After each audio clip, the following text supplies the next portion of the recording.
everybody. Welcome to Fresh Out the Podcast, the greatest podcast in the multiverse. I am the board game guru, game master extraordinaire, and handsome devil, Johanan. And I'm the professional media and movie mastermind, the Funhouse Drew Munhausen. Welcome to episode 159 of Fresh Out the Podcast. And Jahan, it's now September. We just had a holiday weekend. I feel like this is for movies, especially. I've said this in past episodes, especially now that we're kind of out of the summer season. It's a slower time of year before the awards season stuff really ramps up. But we're entering festival season now, so we're going to start seeing all of the kind of awards precursors, like really getting an idea of what movies are going to have a presence at all the different award shows. We're in that time. I'm going to a film festival in 2 weeks. Which I'm excited for. We'll have more about Fantastic Fest then. But how about you? What you up to this September, Jahan? In this time of year, anything interesting going on? Like for me, somebody who goes to movies all the time, I haven't even been to the movie theater in like over 2 weeks. So that says something for me.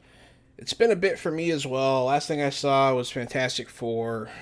It's slower, but I feel like right now TV's hot. And so, like, I'm kind of in that space. And all the movies that I haven't seen in theaters are now coming to streaming. So it's like, a little bit of that going on. Because I tend to catch less than you do in theaters just because you're a madman. But also, gaming. But I've been reading a lot, too. So, I've been keeping occupied. Yeah, we haven't really talked about it much on here, but it's worth it. Like we're in a book club together, which has gotten me reading a lot more in general, but not even just the assigned books. Like we had our first book club meeting, discussing one book. I read another book in between that and the book that we're actually supposed to be reading. So like now I'm reading that, and I'm gonna finish it with plenty of time before the deadline. So it's been nice to read. Yeah, I read the assigned book this time. And I think I'm going to read the whole series, and I'm already 2 books in. And so, I've been reading a lot more, too, lately. And that's what I was hoping with this book club was to get me reading again, because I grew up being an avid reader, and I sort of lost that later in life. And I'm looking forward. It comes and goes with me in waves. Like, there have been several periods in my life where I'm, like, reading all the time. And I'm back in it, so I'm happy. Yeah, I feel like even when I was in college, I was better about reading than I have been as an adult, which is interesting. But and I've got kids. You've got kids, but like I have one that started kindergarten this year. We're now about to start. We got soccer practice tomorrow. We're gonna go start having soccer games on the weekends. It's just like family stuff. It's that fall time where you're just busy with family stuff. There's stuff going on every weekend. So. All that to say, it's kind of a preface for the fact that we've got stuff to talk about this episode, but not a whole lot. Like, there's just not that much going on. I haven't even been to see Caught Stealing yet, the new Darren Aronofsky movie starring Austin Butler. Like, I'm behind. Yeah. And for me on movies, that doesn't happen too often. Luckily, it's not like the super coveted, big movies coming out right now, so I feel like it's okay to miss a few in this season. I mean, dude, being a dad's hard. We both got childrens, and it's all time consuming. But hey, man, we still make time for the things that we love, and it's still going well. So, so this reminded me of a troubling statistic. So apparently, about 33% of high school graduates in the U.S. and 42% of college graduates stop reading books entirely after their education. Dang, man. Never read another book in their lives. That's wild, dude. I wonder if that includes audiobooks. I guess it probably does. I think it does, because I've seen, because I used to be kind of anti-audiobook, but and like I would always give my wife shit because she'd be like, I'm reading. I'm like, you're not reading. But apparently it does a lot of the same things to you mentally. Okay, good. Apparently it has a lot of the same effect because, use your imagination. It makes you see. And, like, I don't know. That's most of it. Our first assigned book was Project Hail Mary, and which the movie's coming out in March, which is exciting. Yeah. But when we had our meeting to discuss it, which ended up being like a 4-hour discussion of the book, which was really enjoyable, I did ask because I read that book on my Kindle because I couldn't get a physical copy. They were sold out on Amazon. It was going to be 2 weeks, and I wanted to read it then and there. Yeah. So I ordered it on Kindle. And when I asked at the meeting who all read like a physical version of the book, there were only 2 of us, and there were like what 7 people or so who read it via audiobook. And granted, everybody was in agreement that was a great audiobook. Like the actual, I think that's a big thing is audiobook quality is going way up, making them more appealing. Currently with Dungeon Crawler Carl, that is one that I've been told, listen to the audiobook. The audiobook's great. Listen to it. But I'm reading the book physically. I have it on my Kindle, but that's how I'm reading it. And I'm like, I get it. And as I'm reading it, I'm like, yeah, I could see how if they're doing voices and really have like a lot of production into the audiobook, I could see it being really fun. But like, I just like to like I lay in bed at night and I read a book. I like to do it that way. If I like put the read, audiobook on, I'd just be staring at the ceiling. Yeah, stare at a dead tree and hallucinate. That's what I like to do too, man. I guess there are people that listen to it and read along too, if you want to get real crazy. That's pretty crazy. No, we listened to a little bit of the audiobook and it wasn't bad. But yeah, man, I'm glad to have books back in my life. And hey, if you haven't read Dungeon Crawler Carl, check it out. It's really good. Yeah, sorry, I didn't mean to bring book talk in as No, the kickoff of this honestly, episode, I kind of wanted to. I was thinking, like, I'm like, do we talk about this? It's something that is pretty big in our lives right now, so I feel like it's okay. And especially, I mean, I think Dungeon Crawler Carl is ripe for cross-media kind of stuff. Like, I feel like it's definitely going to be a show or a movie or a video game or something eventually. I remember feeling, I can't remember when I read Ready Player One, which you and I were talking before the show started, and that's the immediate book that I compare to Dungeon Crawler Carl. They're just in kind of vibes alone. But I can't remember if I read that book and already knew Steven Spielberg was making a movie or not. I feel like I read it before we knew much about the movie. Dungeon Crawler Carl, I've been interested to research into like any moves that have been made to try to adapt it, but I've purposefully not done it because I don't want anything to come up that spoils anything. Like I want to get through at least the first book before I start digging in that way. But I do know before we had it for this book club, I'd heard a lot of people starting to talk about it. We've got Thomas, friend of the show. He's been on the show before. He's huge. I saw him over the weekend and he was talking about how he's read the first 4 books. He's listened to them on audiobook. He's re-listened to them on audiobook. Like he is all about this series to an almost obsessive degree. So like if there's people, if this series is hooking people that way, it's only a matter of time. Watch, we'll record this episode tonight. It is Wednesday, September 3rd. Watch, like tomorrow, there'll be an announcement about something with this, guarantee. Yeah, definitely. That'd be funny, yeah. End of the year, it's like, hey, here it comes. Yeah, but that's enough about our book club. I believe we talked about September stuff. The other thing we wanted to talk about, you told me this came out. I was pretty hyped to watch it. They finally dropped 28 years later, the Bone Temple trailer. We both really like 28 years later, and so they're very quickly coming out with another movie. I believe it said it's coming out in January. That's a really fast turnaround for 28 etc. series because there's so many years between each installment. So it's really exciting to see one coming up. What did you think about this trailer, man? I thought it looked really interesting. It's worth noting, 28 years later just came out this past June. It's funny, when I sent you the trailer and you watched it, you said, January, it seems so far away. And like, it's true, but like, there's only going to be 7 months total, give or take, between 28 years later and this, and this direct sequel. And I remember we both appeared on Nerdtropolis on the Moviegoer Society show discussing, we did a review of this movie with Sean, and I think we were kind of figuring it out in real time that like the sequel had already been filmed, and there's a lot of rumors about it. Like I think there's the possibility that Cillian Murphy is showing up and reprising his role in that one. He's not in the trailer or anything, so that's still a surprise. But yeah, we saw a lot more of the cult in the trailer that was revealed at the end of 28 Years Later. But it looked like we're also getting some of Ralph Fiennes' character's backstory. So is this movie going to be part prequel, part sequel? Was that your takeaway? It looks to be that way.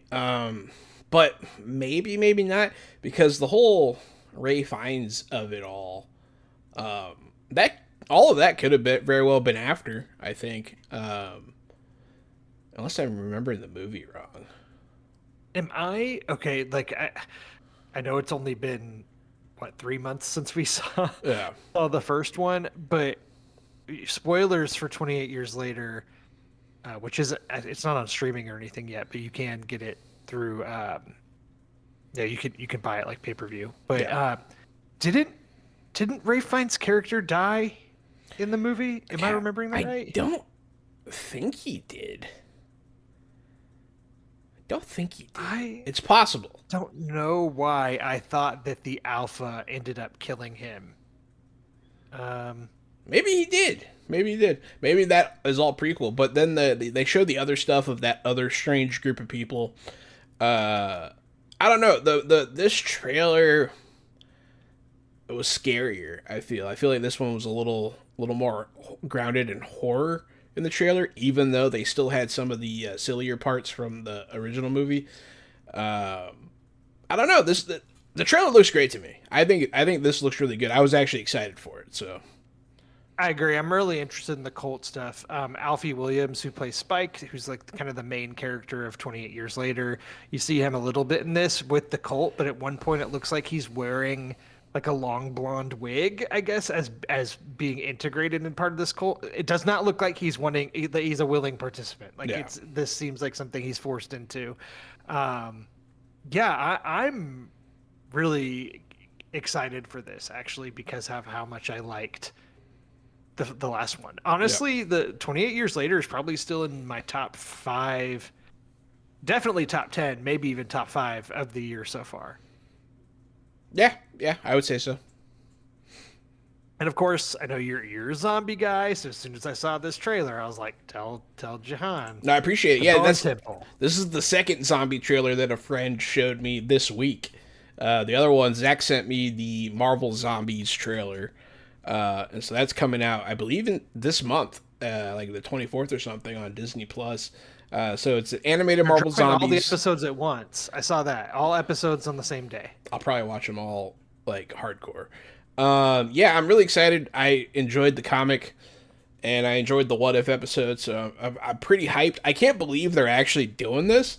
It looks really gory and I'm excited. So zombies. It's happening. I'm happy. I'm a happy boy. I got my zombies. Can I give the cynical take, though, about Marvel Zombies? Yes. I just, okay. We know right now the place that Marvel's in. I know you liked Fantastic Four a lot more than I did. A movie which I still liked, but you liked it a lot more than me. And it still feels like Marvel's in a little bit of a rut. We don't know what's happening. There's a Spider-Man movie coming out in a year. Doomsday will be the following winter. There's no other Marvel movies between there. It really feels like the TV stuff, in my opinion, has fizzled out. Like, I know the hardcore fans have watched Ironheart, but I just haven't really heard that much about it. It doesn't really seem like it has made much of an impact, especially compared to something like Peacemaker, which we'll talk about when we get to TV. But that's a show. It's more of a prestige show that I feel like people are watching, as opposed to something like Ironheart. And I just kind of feel like, I know that you're a big zombie fan. I know that the comics fans, the Marvel Zombies comics were kind of a phenomenon when that happened. Like, I know there's an audience for this, but the fact that all the episodes are releasing on the same day in late September, I just kind of feel like this is going to be released to a whimper. Am I wrong, Jahan? Like, I know the hardcore Marvel heads will watch this. Yeah. I might watch it if it reviews well. If you tell me it's good, like I might watch it, but I don't know how much interest I even really have it and at this point in the Marvel animated stuff that's going to Disney Yeah. Plus. I totally get that. I mean, even I agree pretty much entirely. Had this released like a year or two ago, it would have been absolute hype. I think Agreed, agreed. I think it's smart that they're doing it right before October. You're gonna have all 8 of these episodes for the entire month of October available to you. That's a smart move. But I mean, they did a great job with X-Men '97. So some of the animated stuff is fire. And I really liked the Friendly Neighborhood Spider-Man series that came Right. out at the beginning of this year. I was a really big fan of that, and that's really the only Marvel MCU animation that I've really taken part in. Because I didn't really get into What If. I watched a couple episodes of the first season, was like, okay, I get it. And I've heard kind of mixed things about the various seasons of that show. It's pretty hit or miss. Yeah, that's the takeaway I've gotten. I mean, Zombies, I just feel like if it's gory, if it's mature, which I know it's supposed to be, essentially like more R-rated. I don't know. I'll check it out. I'll check Yeah. it out. But I don't really get the vibe that people care about this. But I'm wondering if that's just me, and it might be. It is projecting that. It is pretty niche, but it's also very popular. Like the comics were a huge thing. Like you said, they were a phenomenon. The What If episode had such a great reaction that they decided to do a whole show. There's even a board game adaptation that's immensely popular of the Marvel Zombies, which I have some of it downstairs. And yeah, I agree with you. It's the shows are fizzling out. The live action shows at least. Pretty much anything tied to the MCU is hit or miss right now. And the fact that this is loosely a part of that, like barely at all, gives me more hope. But we'll see. Yeah, it's clear that they've already had the messaging of like, let's pull this back a little bit. There's still some things in the can, but they haven't really announced that much beyond it. Let's see. I'm trying to looking up the list of things because I think we still have Wonder Man to come this year. Eyes of Wakanda just dropped. I didn't watch any of that. I really haven't heard much about it. Yeah, I want to Marvel watch Zombies. Yeah. Marvel Zombies comes out this month. Wonder Man comes out around December. We're going to get another season of Daredevil in the spring, but there's been no word, which that's already shot. They basically shot it all together. So there's been no word on future seasons. It seems like that's probably going to be it. We're supposed to get Vision Quest sometime next year and maybe another season of Your Friendly Neighborhood Spider-Man. But that means that really, considering there was a point where it was like, oh, we're going to get WandaVision, Falcon Winter Soldier, Loki, What If, Hawkeye, Moon Knight, like we knew all these things were coming, She-Hulk and whatnot. And now it's like, okay, we've got Wonder Man, some more Daredevil, the Vision show. Like that's really there's nothing really beyond that. So I'll be interested to see what they do. Yeah. Especially once we're post Doomsday and what all that opens up. Yeah. Man, it almost feels like we're post MCU here, dude. Like it's dying, and they don't seem to be fighting too hard to resurrect it. They seem to be trying to get the last of the money out of it. So I don't know, man. I don't want to talk about it. It makes me sad. I think the X-Men, I think whenever they do the X-Men right in the MCU, that has a chance to really put a big old steroid shot into it. Doomsday will do that a little bit, but if they do somehow launch a new version of X-Men with a new young cast, that's something exciting, that could help. I mean, I'm a big fan, so I'll definitely be excited, but yeah. I mean, did you see the Superman news that came out today? Yes, I did. So, I mean, that surprised me. I knew that he was working on more in the Superverse. He's been talking about it. Superman was obviously a success, but man, we're now in a point where we know we're going to have Superman stuff, every year through 2027. We just got Superman. We're gonna get Supergirl next year, and now Superman, or it's not even called Superman. It's just called Man of Tomorrow, will be out in July of 2027. That's And the wild, image dude. he shared, we saw Lex Luthor in the purple and green like power mech suit. Dude. Um, yeah, I mean, so it looks like they're gonna be trying to expand more of the super stuff. The fact that it's not called Superman Man of Tomorrow or has Superman in the title seems like Maybe Lex the Luthor's the door's man of open. tomorrow. You don't know. Good point. Very Yeah. well could be. Hey man, yeah, it's very night and day. Like MCU is sundowning, DCU is rising high.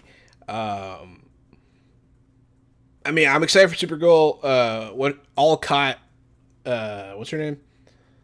I think it's Millie Millie Alcott. Alcott seemed to really fit the bill. And then yeah, Man of Tomorrow was. I mean, I wasn't expecting news at all from Superman for a while because they've been dragging these things out for years. But hey, here we are, and I'm pretty hopeful for the DCU, and I'm excited to talk about a DCU property later in the show. I was gonna say it's coming up. I feel It's like there's a coming lot I up. want to say on that too. Well, on that note, let's jump into fresh movies of the week because there's a few things I want to drill through here because I do want to get to that TV conversation because I feel like that's where we both have the most to offer here. For fresh movies of the week, I did get to finally see Friendship, which is the Tim Robinson and Paul Rudd Oh man, how in was a it? I dark love comedy. Tim Robinson. Yeah, from A24, and I really enjoyed this. It definitely has the vibe of a Tim Robinson. I think you can leave. I think you should leave. Excuse me. Sketch. There's even a scene in the movie. One of my favorite scenes in the movie. It feels like you could cap it on either end, and it would just be a sketch that would be in that show, and it would work on its own. But it does tell a full narrative story. For those that don't know, it's Tim Robinson and his wife, and his character just kind of like sits home each night, doesn't have many friends. They're about to move, but shortly before moving, he gets to meet one of his neighbors, played by Paul Rudd, and they kind of like hit it off and have a weird friendship. And then Paul Rudd's character invites Tim Robinson to hang out with the guys. Tim Robinson, of course, makes a fool out of himself, and then Paul Rudd essentially ends their friendship. Says, we break. It's like a breakup. Like we shouldn't be friends anymore. And Tim Robinson's character does not handle that very well, and that's how it continues on. It's very funny. It's almost has the tone of a horror movie, but it's very funny, Okay. and also darkly real and comedic at times too when people are suffering like mental breaks. But I really enjoyed it. There's nothing else really like this. It's such a Yeah. unique brand of humor, and if you don't showed my wife this trailer before it came out, and she was like, no, like Yeah. no interest. She didn't really understand it. I'm like, yeah, That's how you have to that's get Tim how Robinson. that's how my wife feels about I think you should leave. It's a very particular sense of humor that like rocks my world, and I think Tim Robinson's a genius. Personally, I think his comedy it's one of a kind. He goes for it. It's so damn funny. I've been meaning to watch Friendship. Is what's it on right now? It actually, I saw this on pay per view or like premium on Okay. demand, but it will be on HBO Max on Friday. Ooh, So okay, okay. I'm gonna watch this soon because I've been waiting, and I'm really. It looks really funny.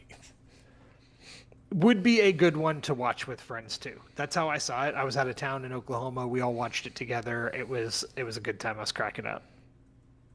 Hell yeah, dude. What's up So next? that Are we gonna is be? We gonna be golden? Is that?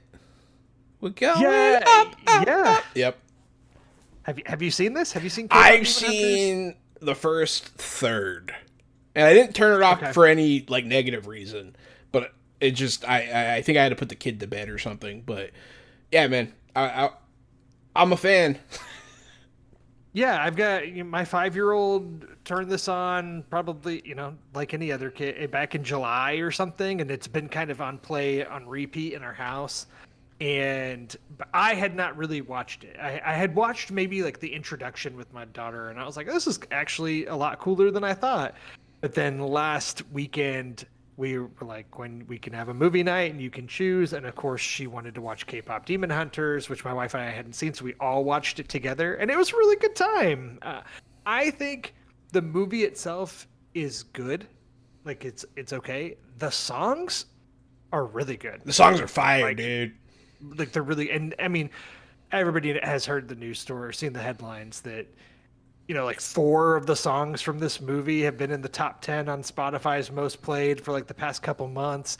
It did officially just become the most watched movie on Netflix ever. It surpassed Red Notice, the Rock, Ryan Reynolds, Gal Gadot movie. So this is now the most watched movie on Netflix, and it's a movie that Sony made and sold to them during the pandemic for $20 million. And that was probably not a good move in hindsight. And this is now a true phenomenon.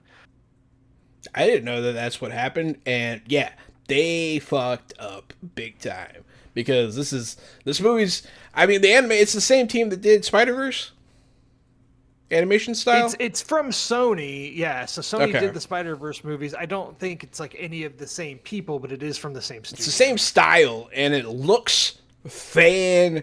The animation's fantastic, flawless. It is perfect, grade A animation. And yeah, the music's fire, dude. Like I've been hearing it. It's all over TikTok. It's all over everything, dude. Like, and K-pop's been in general has been blowing up and breaking its way into the American zeitgeist. And like even I have become a fan of a lot of K-pop. So like K-pop's fire, dude. It's they know what they're doing. Here's the thing that I'll say about this movie, though, that's interesting is like I don't. So hindsight's always 2020, right? Like yes, now we can clearly say, yeah, Sony, you probably shouldn't have sold it to Netflix. Like this could have been a hit for y'all potentially. However, I'm sure that they probably did their testing and whatever and saw how it would track or what they thought a release for this movie would look like.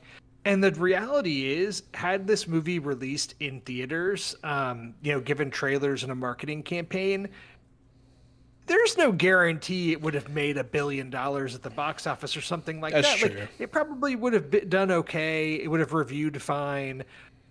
I think that the phenomenon that it has become is very uniquely suited to Netflix and their algorithm, and the fact that this was in homes on streaming and kids could watch it and watch it and watch it and watch it and listen to the songs and re-listen to the songs.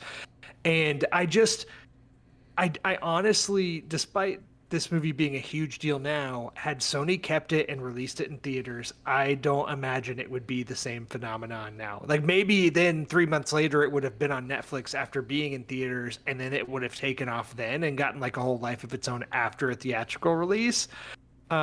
Which would be really beneficial for Sony because then they would have the sequel and get to release the sequel, and it would probably be big.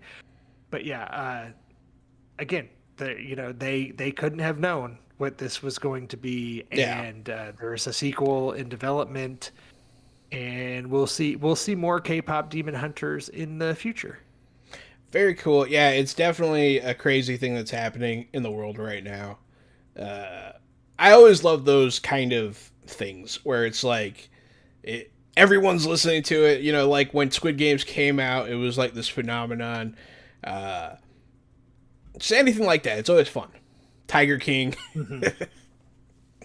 But yeah. Yeah, I'm almost embarrassed it took me this long to get to this when it was such a big deal. But I will say I enjoyed it. I thought the movie, like I said, I thought the movie was good. I thought the songs were great, which was pretty cool.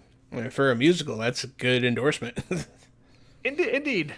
The only other thing I have to add, and I don't have much to say here, but I did on Apple. I typically, if I buy movies digitally, I do it through Apple, and they had a sale where the Mummy trilogy, like the Brendan Fraser Mummy trilogy, was on sale, and I bought it for cheap, and because I was like, I haven't seen the Mummy in years, and I wanted to watch it, and I've seen. Have you seen the Mummy, Brendan Fraser, the Mummy, Jahan? Drew. I'm just making sure. True. Of course I've Okay. seen The Mummy. Are you I'm kidding just me? have you seen the sequel, The Mummy Returns? True. Okay. Have you seen the third movie, The Mummy Tomb of the Dragon Emperor? Yes. Okay. See that Unfortunately. I had not seen that one. You don't And have you I'll honestly say you don't have to, but the first two are fire. The third one's watchable, but I've not watched all three of them. I okay. rewatched the first two and watched the third one, and the first one still slaps. Still It's still really slaps. good. It holds up. Even the digital effects in it hold up surprisingly well for a movie that came out in '99. The Mummy Returns, which is a movie that I saw in theaters when I was 12 and remember really enjoying at that time, Same.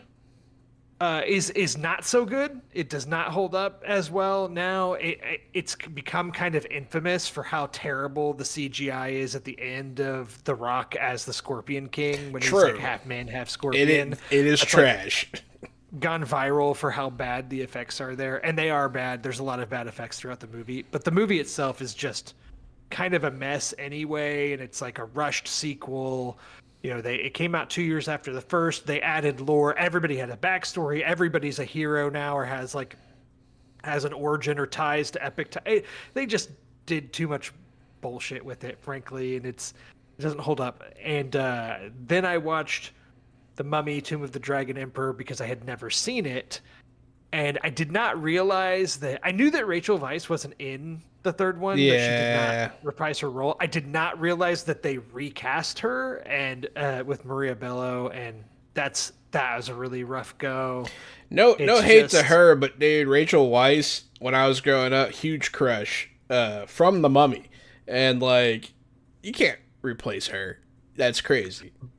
both The Mummy Returns and Tomb of the Dragon Emperor have things in them that I find to be interesting or cool, but the overall packages are pretty bad. I thought Jet Diminishing Li returns there. doing magic and turning into a dragon was kind of cool, but yeah, a lot of it, yeah, it's And I kind of liked the terracotta army, like the clay pot looking pretty cool. soldiers, and there's Yetis in the movie. the Yetis are stupid. They're pretty dumb. It's dumb. I do not like it when you watch the first one.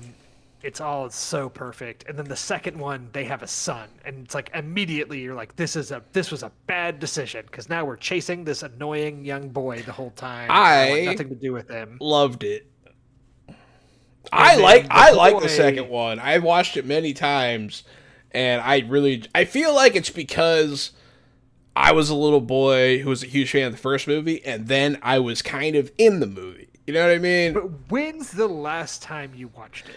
Not that long ago. I watched them periodically. Okay. I've seen them both I still a lot. I still have fun watching that one. I had a lot more fun, at least rewatching The Mummy Returns than I did watching Tomb of the Dragon Emperor. And the boy is grown up. It's clear they were like, we're going to try to make this new, young, strapping lad a movie star, and maybe the franchise can continue with different, Yeah.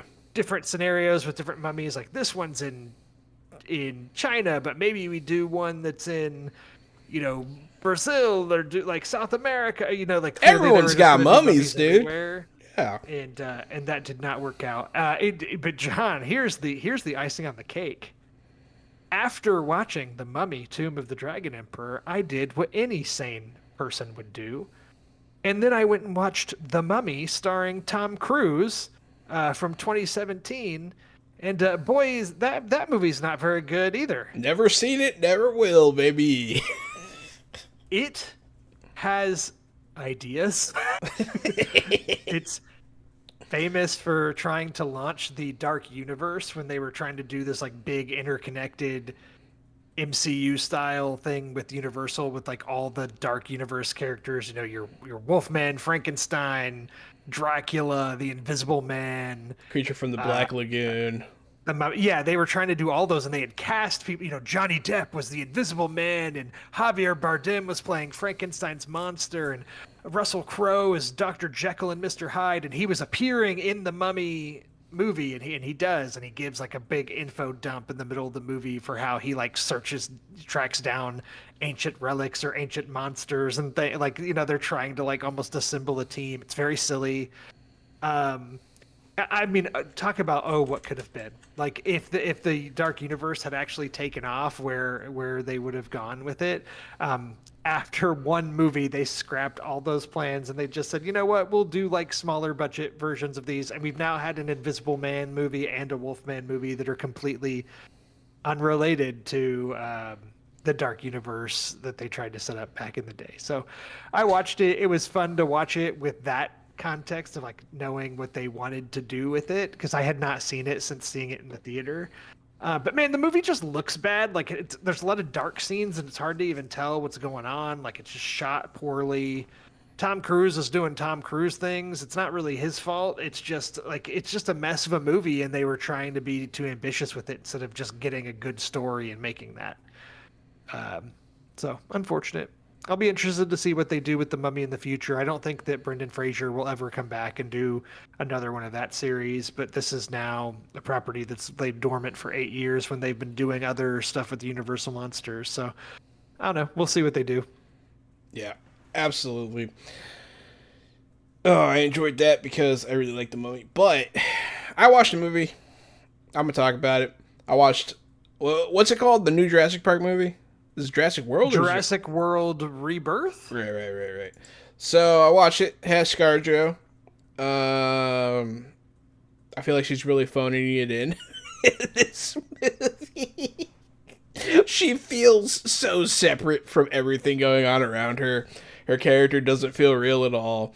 Some of the acting's not bad. The guy that plays the Lincoln lawyer, the dad, in this movie, he's not terrible. Some of the acting of the kids isn't bad. There's some funny stuff. It's not unwatchable garbage. It's fine. It's a decent action-y movie. It's kind of fun. It has some fun ideas. All in all, it's not very well written. It's kind of stupid. It's better than the one that preceded it with the giant mosquitoes or locusts or whatever. Agreed.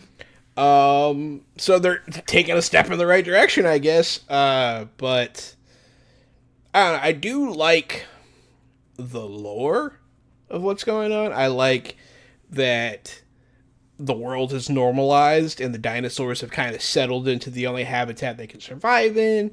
They're along the equator. So there's just dinosaurs along the equator and people are cool with that and avoiding it. I like the idea that medical research wants them. That's fine. I like the mutants that they deal with. That's not a bad idea. I get it. But other than that, I mean, it's kind of dumb. They tried to make a Grogu. Didn't work. You know, there's like a cute little dinosaur. They did try to make a Grogu. What was it called? I don't know. It started with a D, I think. But yeah, everyone's trying to make Grogus. Stop. I get it. Well, really, they're trying to make Groots. Groots kind of started the whole thing off. But yeah, this is just a classic thing of like,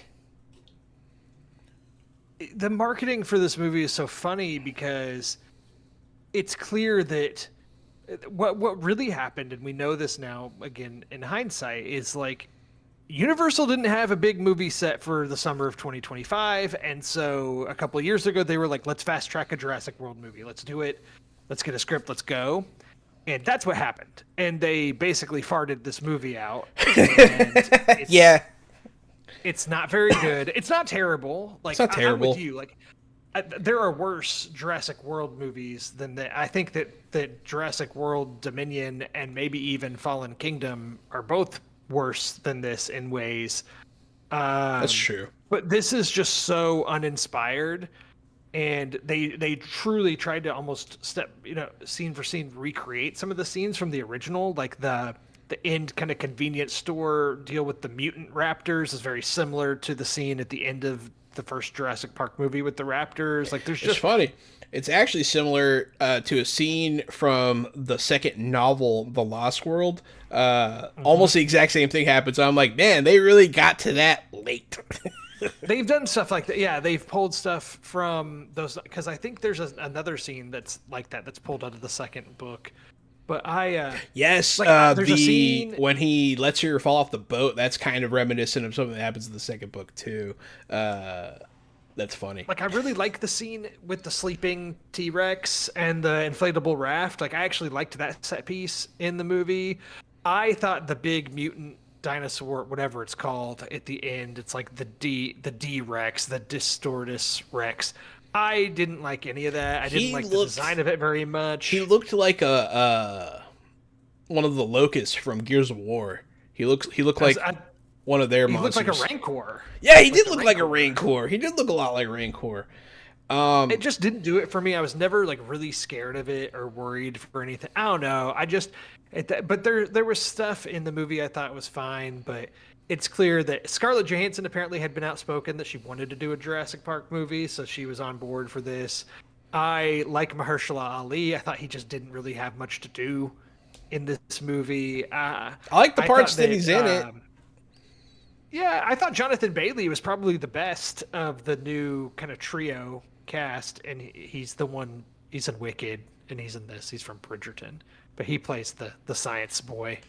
Oh, right. He wasn't bad. Honestly, his acting felt out of place next to Scarlett Johansson because she sucked in this movie. I like Scarlett Johansson, but she did not do a good job in this movie. The parts involving the family, I felt were a lot more interesting.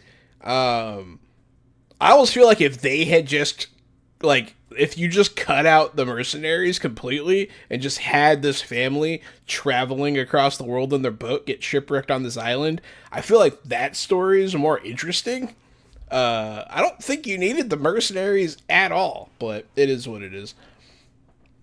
You know, it's funny that I feel like there was so much more discourse about Fantastic Four and Superman, and you know, we added to that too.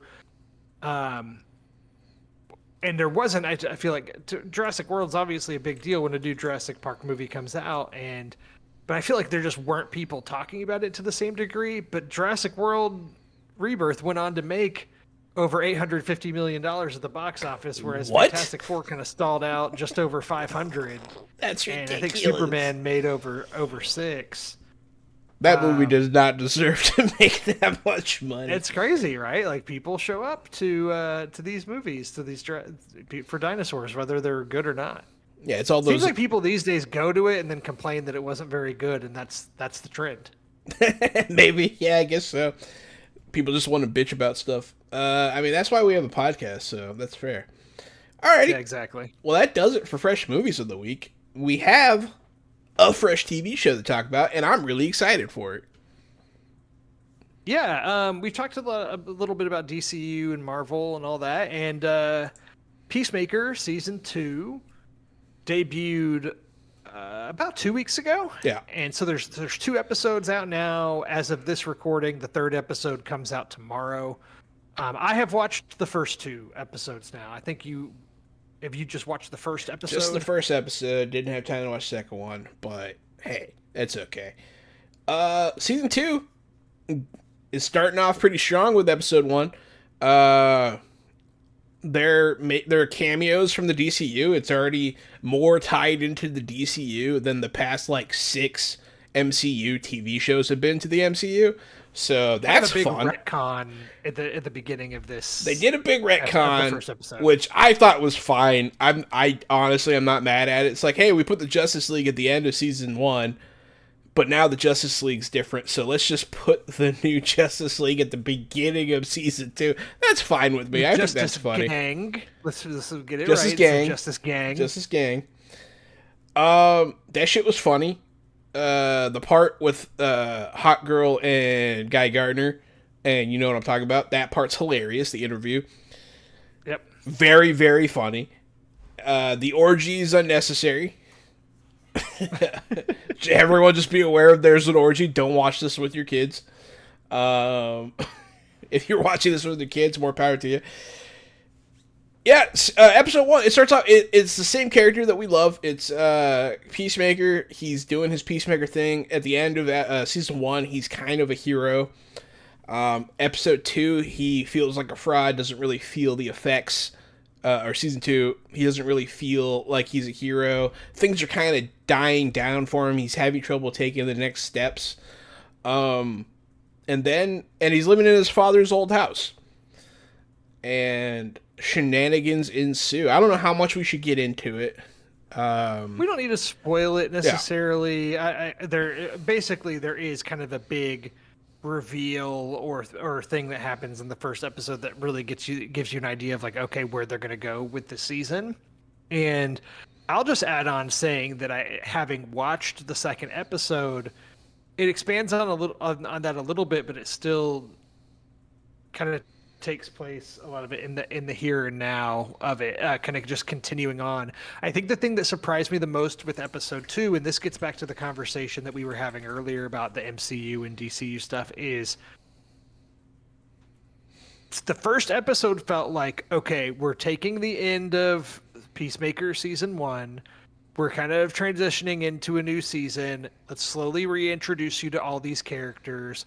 But we're not necessarily getting into the world at large here, other than the Justice Gang cameo at the beginning that was retconned from the Justice League from the end of season 1. And also the scene where he basically does his audition for the Justice Gang, which you said, has Hot Girl and Guy Gardner. And Sean Gunn as Maxwell Lord is in that. And this is in the trailer, so that's why I'm saying that, because that scene's in a lot of the trailers for season really 2. Good scene.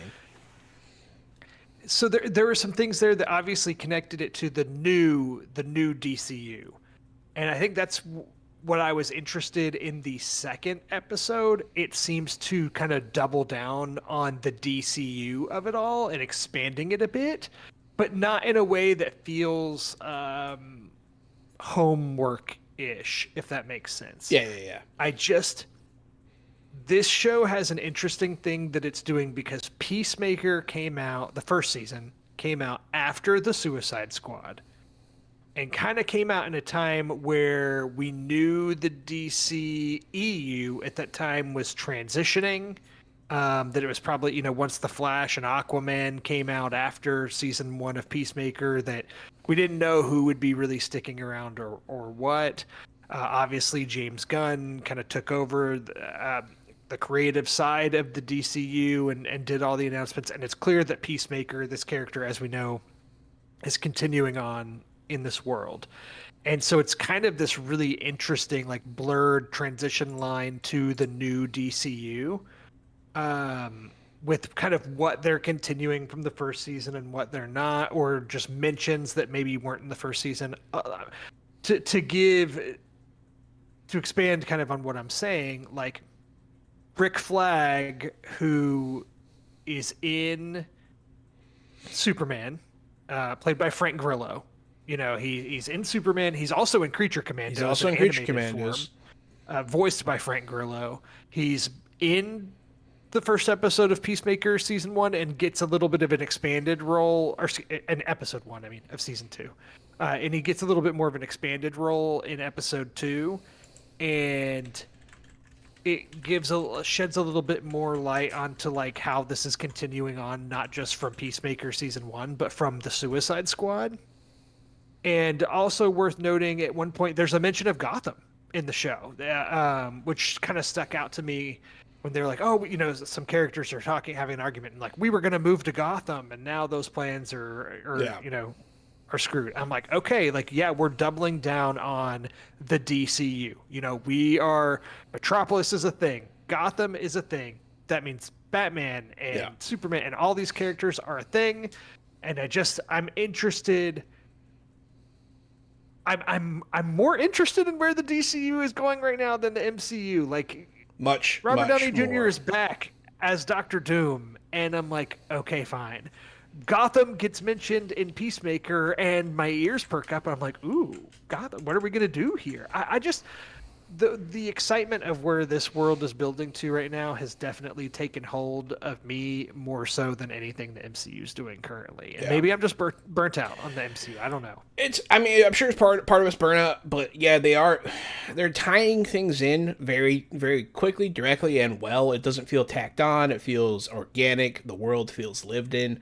And that's all I've ever wanted. And yeah, they mentioned Bloodhaven, which I thought was cool. That's a little a lesser known city. They're really, I don't know, if it feels like it's in the DC universe. It feels 100% like any of the cartoons, Justice League, Batman the animated series. It feels like we're there, and that's all I've ever wanted.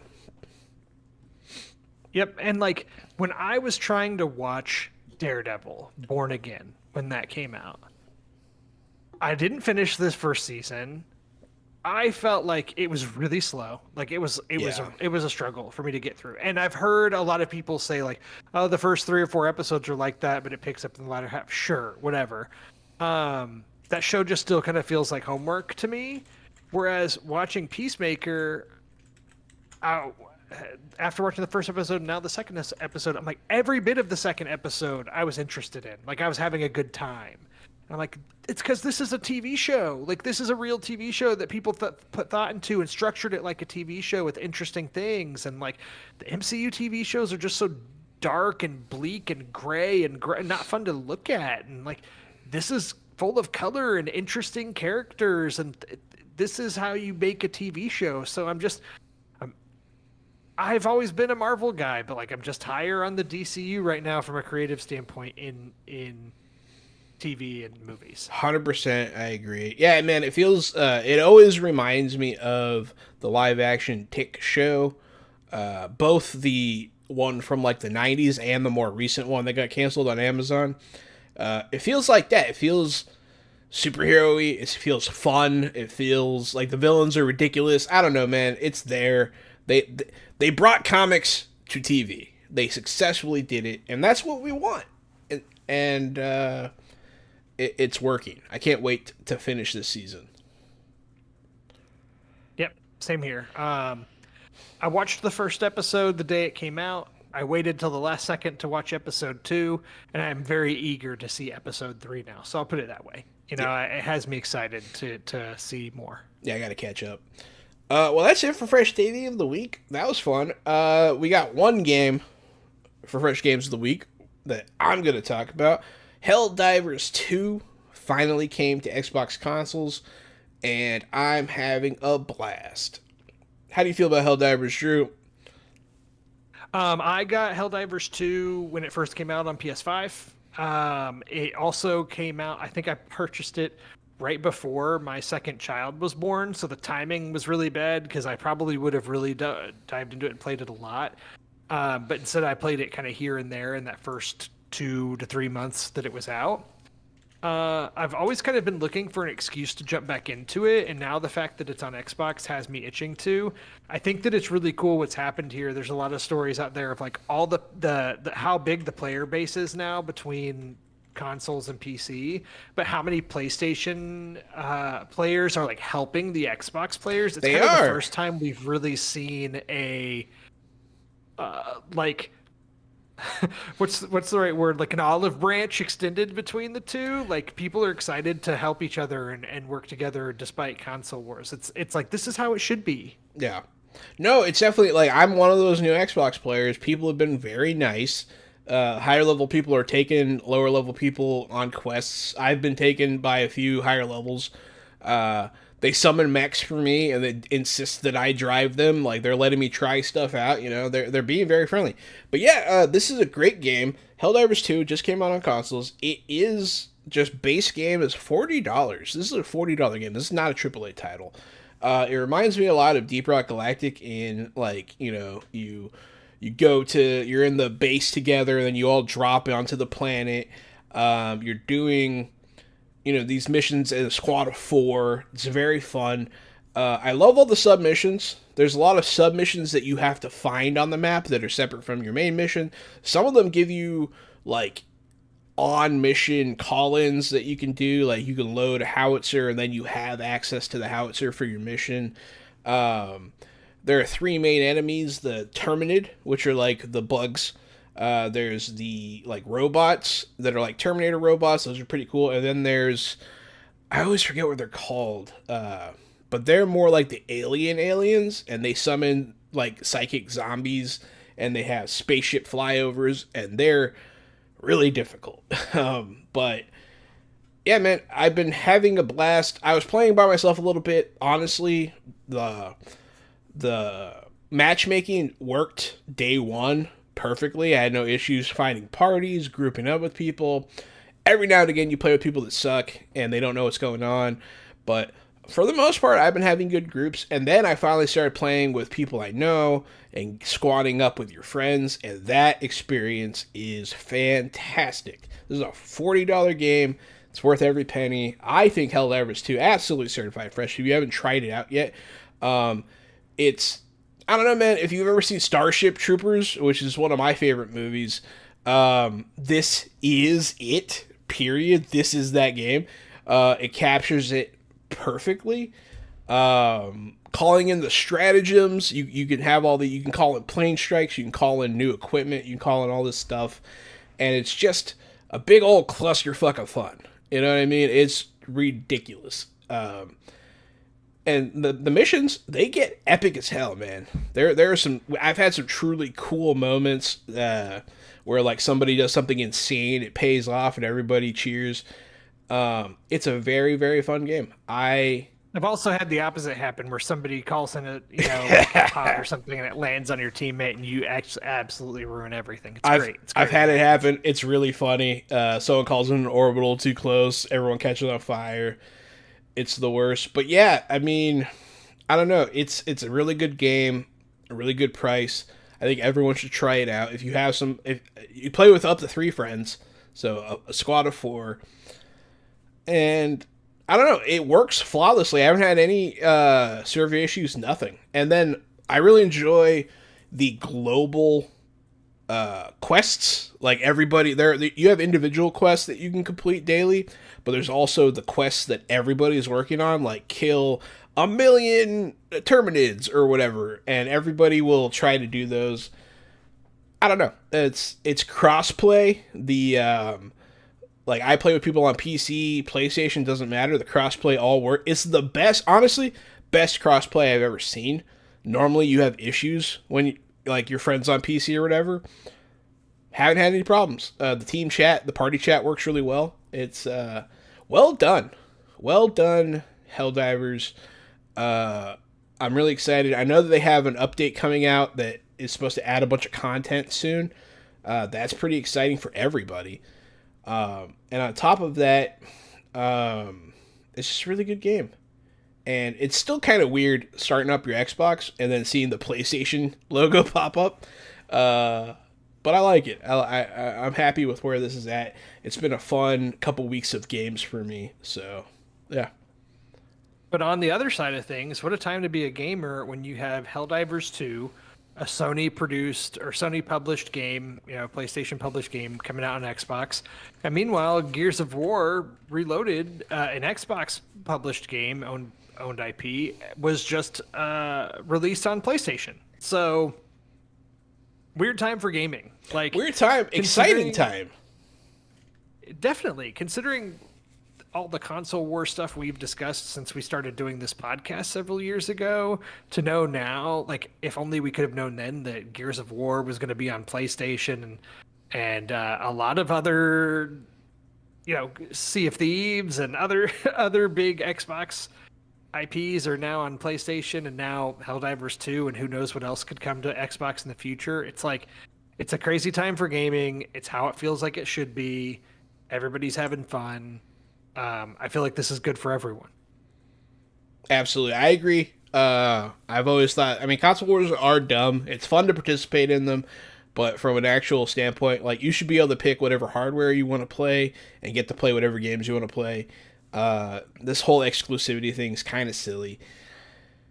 And it's encouraging me to play games again. Like there are games I played on Xbox, and now as I've been migrating to PlayStation, I'm like, man, I've played Gears of War on Xbox multiple times. I've earned the achievements. I'm like, but I haven't played it on PlayStation, and I could play the campaign and earn the achievements again. And yeah, PlayStation Plus Games of the Month just released, and Psychonauts 2 is one of the games there, which is, I think that was always set to be released on both consoles before Xbox officially acquired Double Fine. But still, like that's an Xbox Microsoft published game that's a PlayStation Plus game of the month, and Like I've played it on Xbox, but I haven't played it on PlayStation. Like I like earning the trophies, and it gives me an excuse to jump into these again. And there's a point where maybe in a couple years when I get some more time between me and Indiana Jones, like I might play that again on PlayStation Yeah. just to do it and platinum it again. And I don't know, you never know. I am looking forward to playing the new Gears of War Rebirth. But there's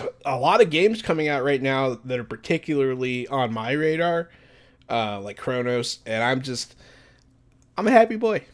I got no complaints. Life's good. I do believe that wraps up our video game conversation, but we still have fresh picks of the week. Drew, what's your fresh pick of the week, buddy? I'm gonna let you go first because Me your first? pick is going to influence my pick. Okay, I want to go with Peacemaker. I'm going to go with Helldivers 2. Helldivers 2, I've been wanting to play Helldivers 2 since it came out, but I don't really have a lot of people that I play PC games with in general. I usually play single player stuff on PC. So the fact that it came to Xbox, where all my video game friends are, game changer for me, and I've been loving it.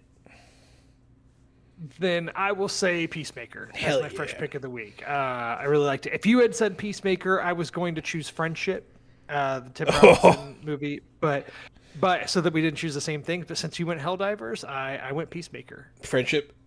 I look forward to seeing Friendship. Yeah, that was good talks, buddy. That was a good episode.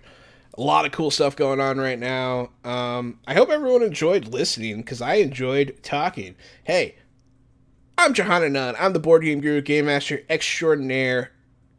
I already said I'm Johanna Nunn, I think. You did, but you Okay. can say it again. Say it one more time. I'm Johanna Nunn.